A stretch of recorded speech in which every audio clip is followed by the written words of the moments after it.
On va retrouver Jean Zwiller, qui est chercheur au Centre de neurochimie de l'Université de Strasbourg. Et vous, Jean, vous travaillez sur l'action des drogues sur le cerveau.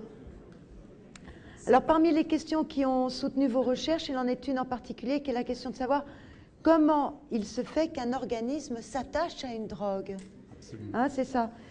Voilà, voilà une question qui nous intéresse tous. Vous hypnotiser davantage. Parce qu'on est tous drogués quelque part. Peut-être qu'on peut dire ça. On a tous une petite drogue cachée. En tout cas, je vous remercie de me donner l'opportunité de parler de la neurobiologie des drogues.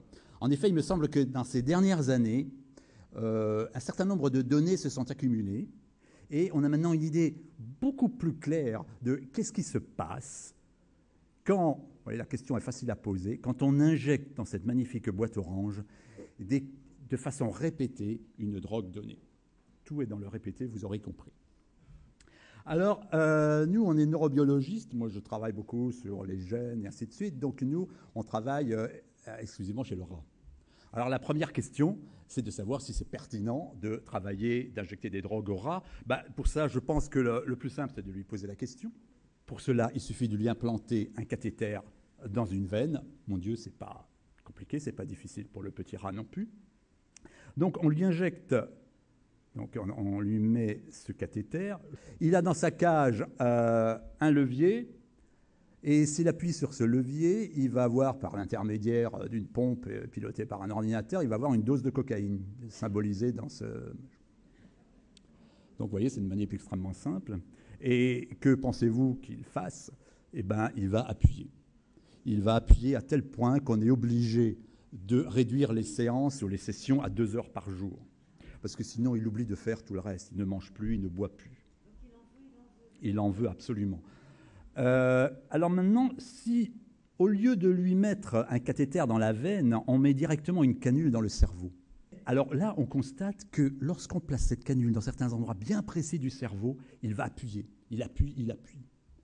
Et lorsqu'on met quelques millimètres à côté, il n'appuie plus du tout.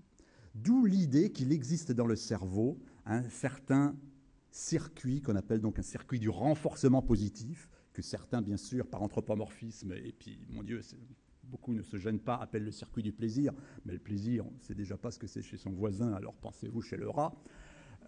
Donc, on appelle ceci le circuit de renforcement positif. Je suis sûr que vous mourrez d'envie de savoir où est ce circuit. Donc, je l'ai fait de façon très schématique. Et bien sûr, ma présentation ici est également très schématique. Il n'y a pas que ces expériences-là qui montrent qu'il y a des centres de renforcement positif dans le cerveau. Il y a un ensemble d'expériences qui ont commencé dans les années 50. Donc, pour faire simple, le circuit de récompense est constitué de neurones dopaminergiques. On n'est pas loin de ce qu'on a entendu de M. Benhabib. Et les corps cellulaires de ces neurones dopaminergiques sont un peu en arrière, là, dans une aire, dans le mésencéphale, qu'on appelle l'aire tegmentale ventrale, qui est tout à côté de la substance noire. Donc, ce sont des neurones un peu voisins des neurones nigrostriés, donc, qui sont dégénérés, enfin qui dégénèrent et qui sont responsables de ce que M. Benhabib vous a montré tout à l'heure. Mais ces neurones, ils sont un peu à côté, oui, c'est des voisins. Ils projettent sur des aires limbiques, donc ils ont un rôle dans l'émotion, en particulier le noyau accumbens. Donc ce noyau accumbens, on en a déjà parlé. Ce noyau accumbens fait entièrement partie de ce circuit de la récompense. C'est donc pas étonnant ce que vous nous avez montré. Quand vous stimulez le noyau accumbens, les gens sourient. Je pense même qu'ils font plus que sourire. Je ne sais pas si vous avez posé la question. Comment ils se sentent? Est-ce qu'ils ont d'autres... Ils se sentent bien. Dans une plénitude, oui. Donc dans ce cas-là, on pourrait utiliser le mot de centre du plaisir. D'accord. Raisonnablement. Disons, alors appelons-le, continuons à l'appeler le centre de récompense, le centre de renforcement positif. Mais il projette donc sur des aires limbiques, j'ai dit, qui contrôlent les émotions comme le noyau accumbens ou l'amygdale, mais également sur le cortex préfrontal. Alors, je vous schématise mieux ce neurone dans cette diapo. C'est le neurone en rose, bien sûr. Donc il prend donc je vois rien, mais bon, Le corps cellulaire de ce neurone rose, il est donc dans la VTA, dans l'aire tegmentale ventrale, et il projette donc dans le noyau accumbens. Voilà ce neurone-là, le rose. Il utilise la dopamine comme neurotransmetteur. Et ce que je suis en mesure de vous montrer aujourd'hui, donc c'est un travail de l'ensemble de la neurobiologie des drogues dans les 10 dernières années, je suis en mesure de vous présenter ici une théorie unitaire de l'effet des drogues. Vous voyez, il n'y a pas que les physiciens qui s'intéressent, qui cherchent des théories unitaires. Et ce que toutes ces drogues ont en commun, c'est qu'ils activent tous ce neurone, donc ils provoquent tous une libération de dopamine au bout dans le noyau accumbens. Et pour activer ce neurone, il y a 36 manières, et elles sont toutes illustrées. Le moyen le plus simple d'activer ce neurone, c'est le mode d'action de la nicotine. La nicotine sur un récepteur qui en fait utilise un récepteur qui normalement est utilisé par un neurotransmetteur qui est l'acétylcholine, mais peu importe, cette nicotine va directement stimuler un récepteur qui se trouve sur le corps cellulaire. Donc le neurone il va être activé, ce neurone il va décharger, résultat, plus de libération de dopamine au bout. Ce neurone qui représente donc le centre du renforcement positif, vous pensez bien qu'il est étroitement contrôlé dans le cerveau. Donc il a, dans l'aire tegmentale ventrale, il y a des petits neurones, qu'on appelle donc des interneurones, qui ont un rôle de frein. Ils utilisent le GABA, mais tous ils sont là pour que ce neurone n'arrive pas à décharger à tort et à travers. Donc il y a un frein ici, c'est ce neurone en gris, là. Et il se trouve que ce frein, il y a des récepteurs pour les opiacés, morphine, héroïne, et au bout, là, dans sa synapse présynaptique, il y a des récepteurs pour le cannabis, des récepteurs CB1. Et tous ces récepteurs sont négatifs. Donc ce que fait la stimulation de ce récepteur opiacé ou de ce récepteur CB1, c'est d'inhiber le frein, c'est de lever le frein. C'est moins fois moins fa plus.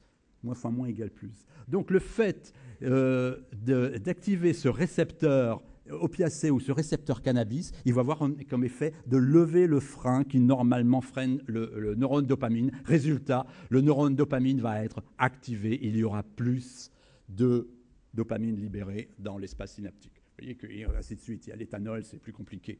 Je reviens tout de suite sur le mode d'action de la cocaïne et de l'amphétamine parce que je vais développer un peu.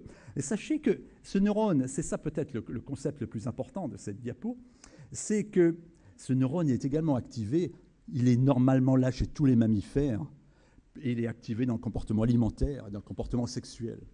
Donc à l'évidence, ça vous donne un peu une autre idée du mode d'action de drogue. Ces drogues ne font que usurper un mécanisme qui a été mis en place dans la sélection et pour rendre compte de l'effet récompensant. En d'autres termes, c'est manifestement dans l'évolution un plus quand le bébé trouve que le bonbon est bon. C'est une évidence, je n'insisterai même pas. Et ce que font ces drogues, c'est simplement d'usurper cette voie, en la renforçant bien sûr, parce que les quantités de dopamine libérées par la cocaïne ou par l'héroïne sont beaucoup plus fortes que les quantités de dopamine libérées physiologiquement lorsque vous prenez de la glace à la pistache, si vous aimez la glace à la pistache. Donc voilà, donc c'est une notion, je pensais, importante et un peu centrale du mode d'action des drogues et qui est apparu ces dernières années. Je reviens sur le mode d'action de ma cocaïne. Donc voilà mon neurone présynaptique là, en haut, là, qui a une vésicule, donc qui va libérer cette fameuse dopamine. Cette dopamine va donc stimuler les récepteurs pré-, post-synaptiques et ainsi de suite, et l'information va donc passer du neurone à l'autre. Et je mets maintenant de la cocaïne dans ce système, et le mécanisme est extrêmement simple. Tout ce que fait la cocaïne, c'est d'inhiber le recyclage de cette dopamine. Oui, j'ai oublié de vous dire sur la diapo d'avant que cette dopamine, une fois qu'elle a stimulé son récepteur, elle va être recyclée par le neurone présynaptique. C'est en fait une économie d'énergie. Le neurone, il n'a pas besoin de se synthétiser constamment d'énormes quantités de dopamine puisqu'il va les réutiliser. Et donc, pour le réutiliser, il faut une pompe parce qu'on va contre son gradient d'énergie. Donc, il faut une pompe, il faut de l'énergie. Et tout ce que la cocaïne fait, c'est de bloquer cette pompe. Donc, en bloquant cette pompe, la quantité de dopamine, elle va être augmentée dans la synapse. Le résultat est une exacerbation, une beaucoup plus forte activation du neurone postsynaptique. Et c'est tout. D'ailleurs, c'est à cause de ce mode d'action tellement simple que nous avons choisi la cocaïne pour travailler au labo, quoi, parce que c'est clair, le mode d'action est bien connu, les quantités de dopamine qui sont donc activées sont extrêmement importantes. On a 10 fois plus de dopamine, donc on a toujours des résultats assez nets. Alors, pendant que j'y suis, je vais vous dire 2 mots sur cette cocaïne. Donc voilà, la molécule, mon Dieu, assez complexe, mais ma foi, c'est pas grave, parce que l'objet ici, c'est pour dire que la cocaïne, normalement, ce que les gens s'injectent depuis, vous savez, certains d'entre vous peut-être ignorent qu'il y a une grande vague de consommation de cocaïne dans la deuxième moitié du 19e siècle, où énormément de gens c'était utilisé comme un breuvage, comme un médicament. Il y a des exemples nombreux sur l'usage que fait, par exemple, comme je suis alsacien, je vais vous citer juste une phrase de Bartholdi, qui a dit « Si j'avais connu la cocaïne plus tôt, j'aurais fait une statue de la liberté 2 fois plus grande. » Donc, cette cocaïne, c'est ce qu'on utilise pour injecter, pour sniffer, pour s'injecter dans les veines. Et beaucoup plus récemment, dans les années 1980, il y a des génies malfaisants, bien sûr, qui ont pensé que, vous voyez, ça c'est la forme protonée. Ils se sont dit, on va enlever ce H, là, on va enlever la protonation de cette fonction amine, s'il y a des chimistes dans la salle, et on va faire juste l'amine libre. Et cette amine libre, bon, ils ont vu, malheureusement, cette amine libre, elle n'est plus soluble dans l'eau. Tout simplement parce que parce qu'il n'y a plus de protonation. Et si c'est plus soluble dans l'eau, il n'y a plus qu'une seule façon de se l'injecter, c'est de le fumer. Et c'est ce qu'on appelle le crack, parce que quand on le fume, ça fait ce bruit caractéristique des petits cailloux. Et le crack, le fait de le fumer, passe directement donc, du poumon, cœur, cerveau, et la concentration qui atteint à un instant donné les transporteurs de dopamine sont beaucoup plus importants. Et ça fait que l'effet du crack est de beaucoup supérieur à l'effet de la cocaïne intraveineuse, il n'y a pas de dilution, et ainsi de suite. Et cette molécule est actuellement la molécule qui rend le plus facilement, le plus rapidement en tout cas, dépendant. Donc c'est une véritable cochonnerie qui heureusement n'a pas envahi l'Europe. On espère qu'on n'arrivera pas à ces grandes quantités qu'on connaît dans certaines grandes villes américaines. Parce que ces gens qui prennent du crack et qui sont dépendants du crack vivent dans une détresse extraordinaire, quoi. Il y en a par contre à Cayenne ou dans machin, où j'ai vu l'autre jour que les policiers, ils appellent ça le couloir de la mort, l'endroit où les crack house américaines. Parce que cette société est extrêmement violente et beaucoup de gens meurent tout simplement parce que leurs voisins de la veille les tuent pour une dose de crack. Parce que ça a un pouvoir de dépendant extraordinairement fort par rapport à toutes les autres drogues. D'ailleurs, ce qui est curieux, c'est que souvent encore, dans les jeunes, en tout cas les Américains dans la rue, ils appellent ça le base, the free base. Give me some free base. Donc en fait, ils font de la chimie organique sans le savoir. Voilà, je pensais dire 2 mots aussi des amphétamines.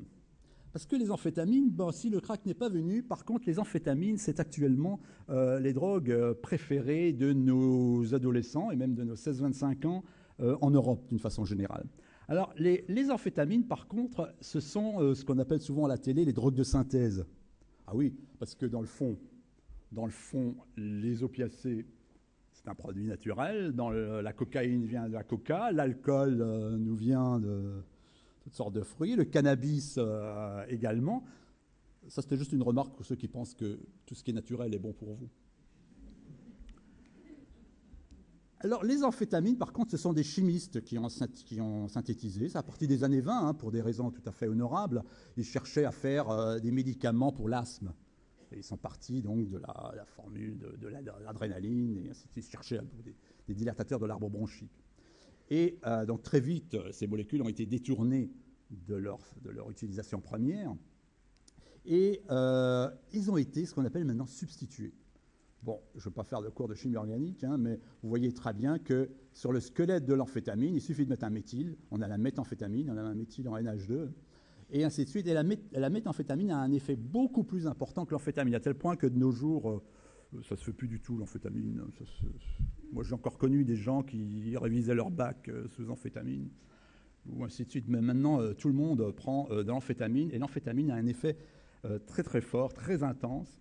D'ailleurs, vous voyez que les noms qu'on utilise ici, dans les street names, quoi, le speed, les upper, le crank, les fast, ça, il n'y a pas besoin d'ajouter de commentaires. On voit bien que ce sont des composés qui vous mettent vers le haut, quoi. Et ceci n'est pas le cas d'une autre amphétamine, c'est pour ça que je vais insister 2 minutes sur cette autre amphétamine. Oui. Ce qui est la MDMA. La MDMA, c'est ce qui est donc la grande vogue qui a commencé dans au milieu des années 90 en Europe. Ça nous vient un peu d'Europe du Nord, mais maintenant, j'ai lu l'autre jour que même en Iran, c'était la drogue la plus utilisée, c'était la MDMA. Et donc, elle est connue sous le nom d'ecstasy. Et, bah oui, ecstasy et peace, quoi. On est plus près de peace and love que de speed et de... Donc, cette molécule a en effet un effet beaucoup plus sérotoninergique que dopaminergique. Il y a toujours un effet dopamine, sinon ce n'est pas une drogue d'ailleurs. Il y a toujours un effet dopamine, il y a toujours un effet sur la libération de dopamine dans le noyau accumbens. Mais elle a un effet très très important sur le plan sérotoninergique. Alors j'insiste un peu sur ces molécules parce qu'elles ont en plus des effets donc cardiotoxiques ou toutes sortes de toxicités, des effets de dépendance qu'on rencontre chez les autres drogues. Il y a quelque chose de supplémentaire chez ces amphétamines dérivées que nos jeunes utilisent en grande quantité ou consomment en grande quantité donc en ce moment, c'est que d'abord, à haute dose, c'est connu pour être un hallucinogène. Mais ça, c'est pas très clair parce que voilà, c'est ces fameuses petites pilules là qu'on vend à nos jeunes le samedi soir, qui sont bien mignonnes, bien gentilles. Et bon, alors c'est devenu maintenant à tel point qu'on ne peut plus parler d'ecstasy pour la MDMA parce qu'ils mettent un peu de tout dans l'ecstasy. On trouve, ça va de la poudre à laver qu'ils utilisent comme excipient parce qu'il y a des jolies petites paillettes bleues. Non, pas l'excipient, c'est des choses, c'est pas nous quoi. Oui, c'est pas vous. Oui. C'est des choses qu'on analyse. Et on retrouve, donc, ça va de la poudre à laver jusqu'au LSD. Parce que là, ça prouve bien qu'il y a des neurobiologistes qui tremblent dans cette affaire, parce que ça fait du sens sur le plan neurobiologique de renforcer le côté sérotonine. Le LSD est un agoniste sérotoninergique. Donc, ils rajoutent ça. Donc, c'est pour ça que je dis qu'il y a sûrement des neurobiologistes qui font ça. C'est pas possible. Ou alors, ils essaient de l'essai et erreur, mais je ne crois pas. C'est pas un hasard. Donc, si c'est hallucinogène, on ne sait pas tout simplement parce qu'il n'y a pas un peu de LSD ce soir-là qui traînait. Alors, elles ont des effets physiques, ces amphétamines substituées, en plus, donc, à cause de l'hyperthermie, d'une façon très importante. Les gens chauffent très fort, on peut aller à 40, 41 degrés, et il y a des accidents sévères, donc c'est des insuffisances rénales aiguës, hein, les gens meurent comme ça. Ce qu'on entend dans les soirées, les fameuses soirées rave des années 90, c'était des accidents qui avaient lieu à cause de cette hyperthermie. Il y a toujours la toxicité cardiaque, j'en ai pas parlé parce que je vais faire bref aujourd'hui. Il y a une toxicité cardiaque très importante de tous ces psychostimulants. On sait bien le nombre de morts sous cocaïne, surtout quand il fait chaud en plus, tout ça est renforçant parce que ça fait des arythmies, des infarctus. Enfin bon, on retrouve bien sûr cette toxicité cardiaque pour surtout la méthamphétamine, pour toutes les amphétamines substituées, mais en plus, il y a un effet de neurotoxicité. Alors c'est particulièrement important parce que non seulement ils ont tous ces produits secondaires, mais tous nos jeunes actuellement, les samedis soirs, en plus, ils se tuent leurs neurones. Donc c'est ça que je pense, c'est un message, c'est quelque chose qu'il faut vraiment insister là-dessus parce que très souvent quand on interroge les jeunes, ils ne sont pas conscients du côté neurotoxique de ces composés. Au contraire, il y a une espèce de... Je ne sais pas si c'est dû à la couleur rose ou jaune de ces petites pilules, mais ils ont souvent l'impression que c'est très anodin. Ils mettent ça un peu comme ça permet de mieux danser. Voilà. Parce qu'effectivement, les effets psychologiques sont importants. Donc il y a le côté sérotonine. La sérotonine, on a déjà dit, c'est le côté antidépresseur. Le Prozac est aussi un inhibiteur de la recapture de sérotonine. La cocaïne, je vous ai dit, est un inhibiteur de la recapture de sérotonine et de dopamine et de noradrénaline. Donc il y a quand même... Donc du coup, il y a effectivement une grande amélioration de l'humeur. On se sent très bien, des sensations physiques accrues. Il y a ce sentiment d'empathie. C'est pour ça que, effectivement, chez les adolescents, l'empathie, c'est ce qu'ils recherchent. Donc, ils sont très contents, ils dansent ensemble, tout le monde s'aime, la vie est belle. Et malheureusement, après ce pic de sérotonine où tout va bien, on se consomme cette espèce de sérotonine. Et après, il manque dans notre cerveau. Donc, c'est toujours suivi donc, par les symptômes bien connus, ce qu'on appelle le syndrome sérotoninergique, dans lequel on trouve de la dépression, de l'anxiété, des problèmes de toutes sortes, mémoire, comportement alimentaire, et ainsi de suite. À tel point, vous savez que les jeunes, actuellement, ils sont très phasés dans le temps. Tout le monde fait la fête en même temps, le samedi. Le samedi soir, on fait la fête. le dimanche, on dort, le lundi, il déprime, et le mardi, il se suicide. C'est à peine une boutade, parce que c'est une expression qui est utilisée par certains grands services d'urgence des grands hôpitaux américains, qui vraiment, ils voient un pic au milieu de la semaine. Ça s'appelle du midweek crisis, ou ainsi de suite. C'est vraiment quelque chose de très important, quoi. Tous les adolescents sont en phase. Donc voilà, un point. Donc j'ai illustré cet effet ici. Donc le comportement normal d'une synapse sérotoninergique. Cette sérotonine est libérée et active les récepteurs. Sous ecstasy, vous avez beaucoup plus de sérotonine dans la synapse, donc plus d'activation du neurone postsynaptique. Et après ecstasy, tout ça est épuisé, il n'y a plus assez de sérotonine. Et je peux vous faire la manip pour de vrai. Quand on mesure la quantité de sérotonine, c'est fait chez un primate, chez un chimpanzé, 2 semaines après ecstasy, on voit que les terminaisons ont pratiquement disparu. C'est réellement un effet toxique extrêmement important. Et vous voyez que même 7 ans après, ce n'est pas complètement revenu. Bien sûr, les neurones, les axones n'ont pas trouvé leur chemin à travers.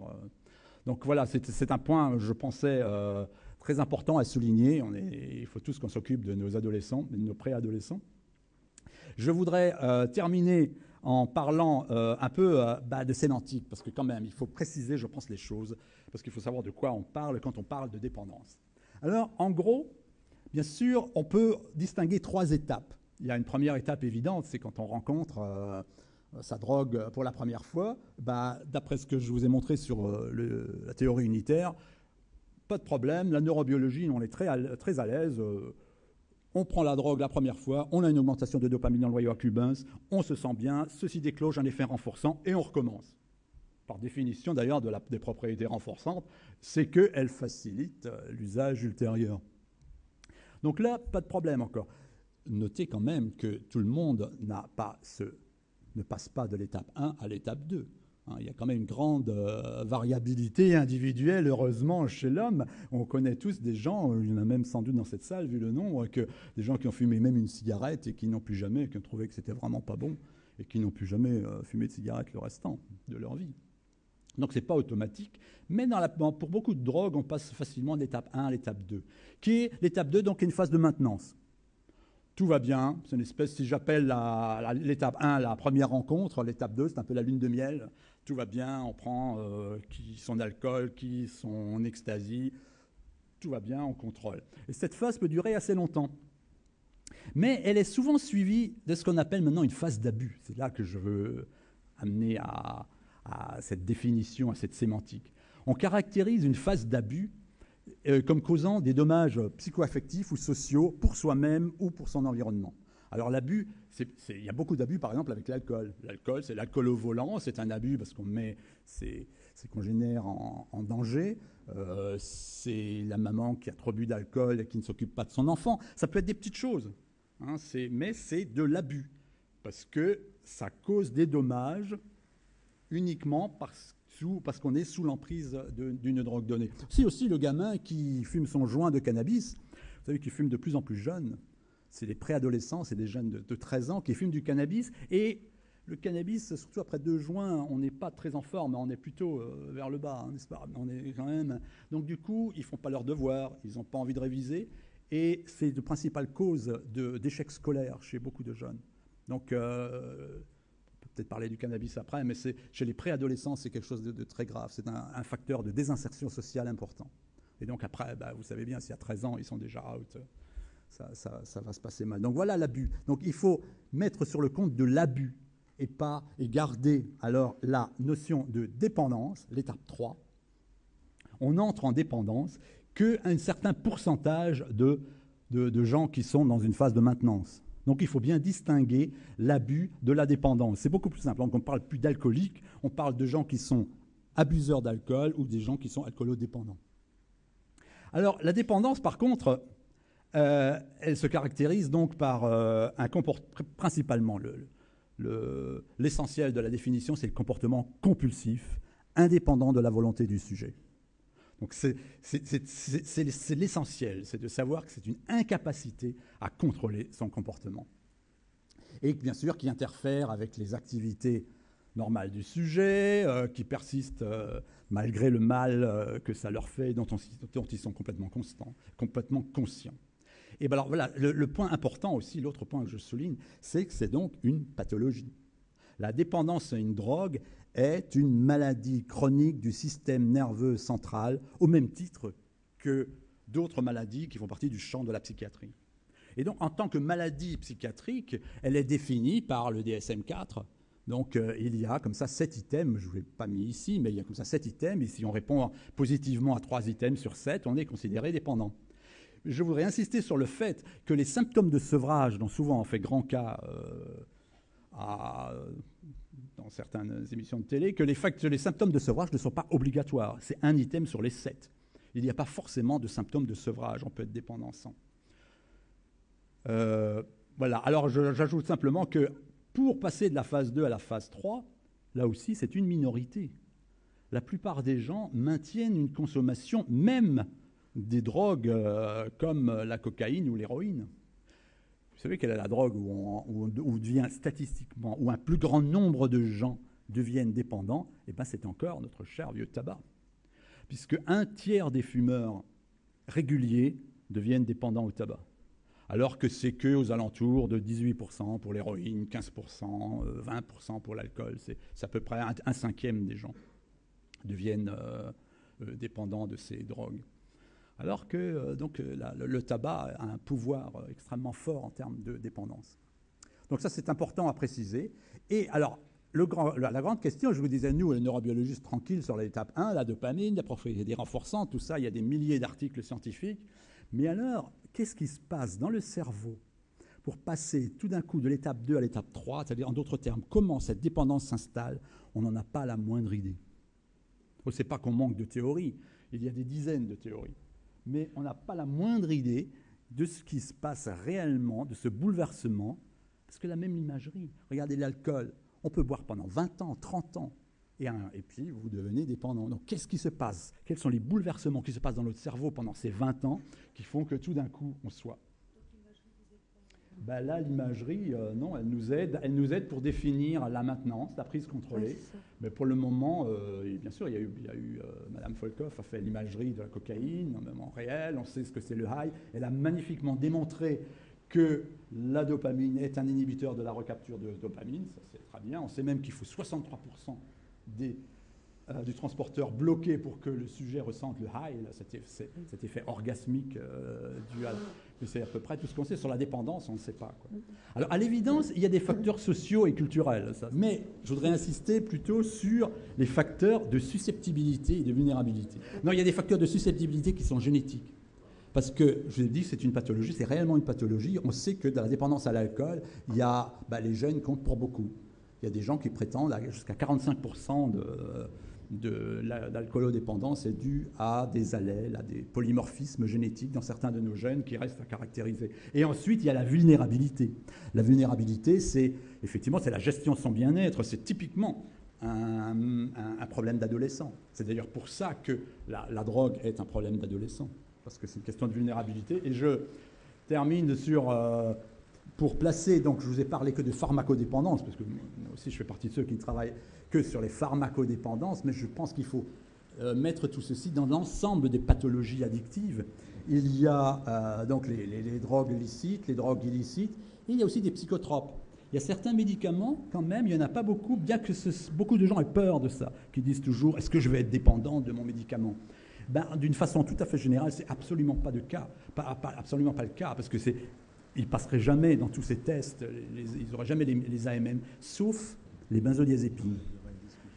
Ces fameux anxiolytiques, c'est l'Exomil, le Valium, il y a énormément de dépendance. Ces composés-là, cette classe de médicaments est propice, est publiée, est connue pour donner lieu à des cas de pharmacodépendance. Et enfin, je dirais simplement que là-dedans, il faut rajouter des troubles du comportement alimentaire dans cette classe. La boulimie, l'anorexie, il y a des gens qui disent que c'est dû à la dépendance au vomissement. Mais bon. Et puis les addictions comportementales, strictement comportementales. Tout le monde a entendu parler des achats compulsifs, du jeu pathologique, des addictions sexuelles. Au travail aussi, il y a beaucoup de gens dans le milieu, entre autres. Il y a beaucoup de gens qui sont dépendants du travail. Et puis des exercices physiques. Donc, il y a réellement quelque chose de commun. Et tout ceci, je veux revenir à la théorie unitaire. Il y a effectivement sans doute des facteurs étiologiques communs. En tout cas, on note une grande fréquence de passage des addictions. Il y a une polytoxicomanie, mais en même temps, on peut passer facilement d'une addiction à une autre. Il y a très facilement l'héroïne ou la drogue de substitution, on passe à l'alcool. Ou le sportif de haut niveau qui passe à l'alcool. Il y a manifestement une substitution, c'est le maître mot, une substitution possible. Il y a des gens, la boulimie, qui passent aux achats compulsifs. C'est un trait de personnalité. C'est comme le jeu et la cocaïne. C'est vraiment presque des traits de personnalité. Et enfin, notons quand même qu'il y a une grande fréquence, une grande co-occurrence avec la schizophrénie. Tous les gens qui travaillent en HP, ils savent que les schizophrènes fument beaucoup plus, ils boivent beaucoup plus de café. C'est bien simple. Dans la population normale, un tiers des gens fument, et chez les schizophrènes, c'est 2 tiers. Donc, c'est pas la peine de faire des tests statistiques, c'est tout à fait clair.